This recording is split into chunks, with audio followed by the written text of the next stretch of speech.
Brought to you by DK Audio. DK Audio presents The Book of Witchcraft, written and read by Semra Haksever. Disclaimer. The information in this book has been compiled as general guidance on the specific subjects addressed.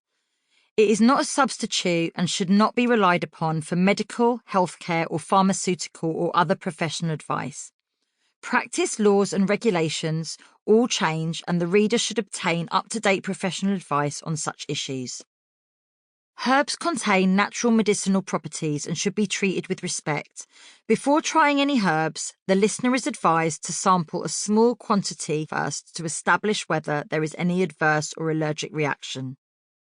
Do not ingest any spells containing herbal ingredients if you are undergoing any course of medical treatment without seeking professional advice. Take care when burning herbs or other combustible items. If doing so inside, ensure the area is well ventilated and clear of any flammable items. The author and publishers do not accept any legal responsibility for any personal injury or other damage or loss arising directly or indirectly from any use or misuse of the information and advice in this book. This audiobook comes with a downloadable PDF that includes some diagrams that will be useful. I'll let you know when it's time to take a look at it. Hello, and welcome to the Book of Witchcraft. I'm pretty sure that it's no accident that you've picked this book. You have connected in one way or another to the energy of the witch. Perhaps you are a little bit curious about witchcraft, or there is a calling within to explore the mystical or unseen. Maybe you are wondering what makes someone a witch. Is it their connection to nature, their intuition, or their ability to see magic in the everyday? Or is it a political statement, reclaiming a title that was once used to persecute those, usually women, who lived outside of societal norms?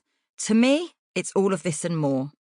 Connecting to the energies of the universe and calling myself a witch has always felt like second nature to me. It's not something I question.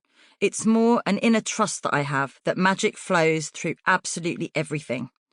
I have over 30 years of magical practice behind me, something that I've dropped, picked up, doubted, and returned to time and time again.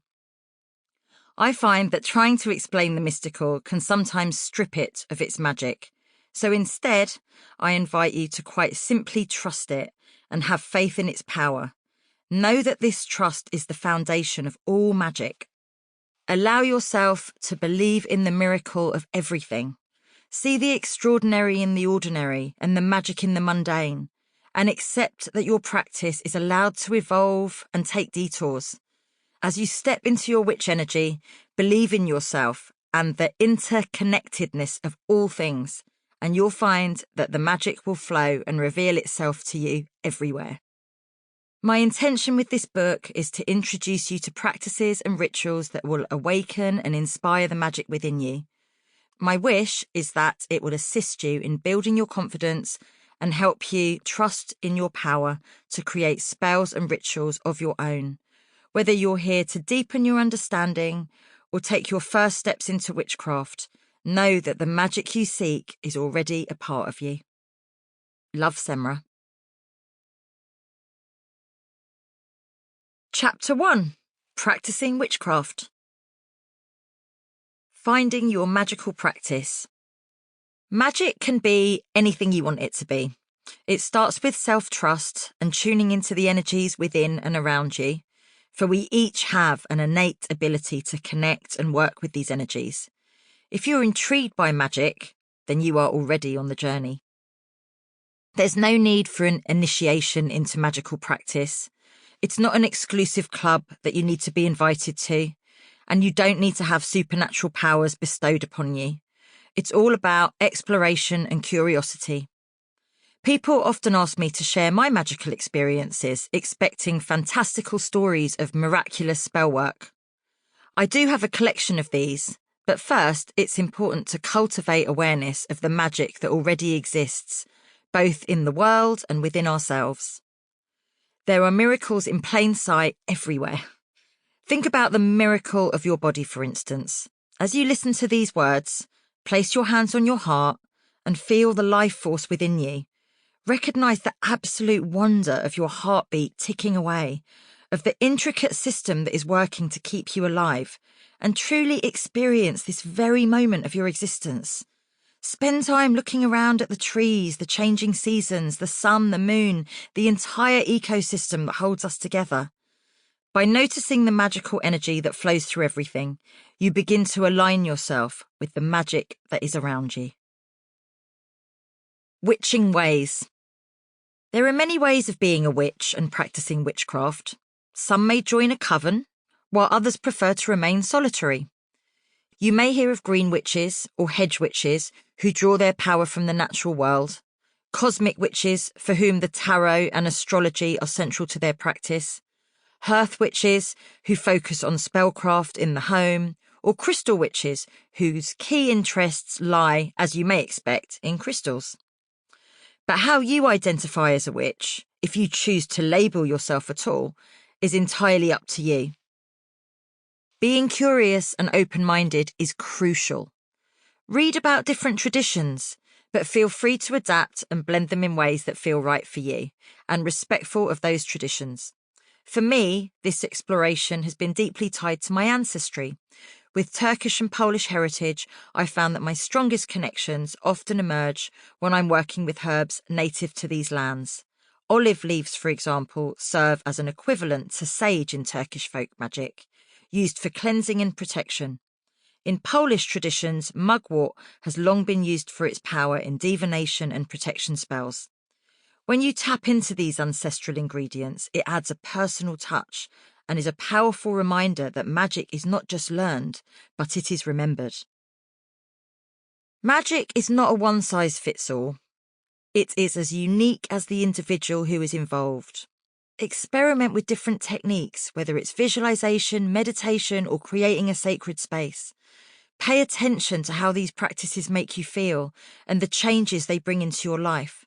Think of this book as a roadmap, guiding the way, but feel free to go off the beaten track and explore and find your own route. Start here. Magic is about what resonates with you personally. Perhaps you feel a connection to the moon and its phases, or you find meaning in the elements, earth, air, fire, and water. We'll start with what draws your interest. Light a candle, hold a crystal, listen to the wind. These small acts are the seeds of your practice. A brief history of witchcraft. Once upon a time, everyone was guided by folklore. It shaped the daily lives, beliefs, and practices of ancient communities. Within these societies lived individuals who went by various names: wise folk, healers, herbalists, magic practitioners, and yes, witches, and their services were highly prized. These were the go-to people for everything, from curing illnesses to protecting crops and warding off evil. They were the keepers of knowledge that had been practiced and passed down through time. But then came the dark times. As organised religion and politics took over societies in the Middle Ages, these women, and some men, became targets. Demonstrating independent spirit, special knowledge, or even just being a bit different meant you could be labelled as a witch. The fear was stoked further by the Malleus Maleficarum, the Hammer of Witches, a 15th century witch-hunting manual written by a German clergyman named Heinrich Kramer. This nasty little book framed witchcraft as a dangerous crime, particularly targeted at women, and gave so-called authorities a step-by-step guide to hunting, torturing, and executing suspected witches. It became one of the most influential tools in justifying the mass persecution that followed. King James VI of Scotland, later James I of England, took things to the next level when he decided that a storm that nearly sank his ship must have been caused by witches that were plotting against him. This led him to write Demonology in 1597, a manual that turned fear into law, giving everyone permission to persecute and kill witches. Witch trials exploded. Sample complete. Ready to continue?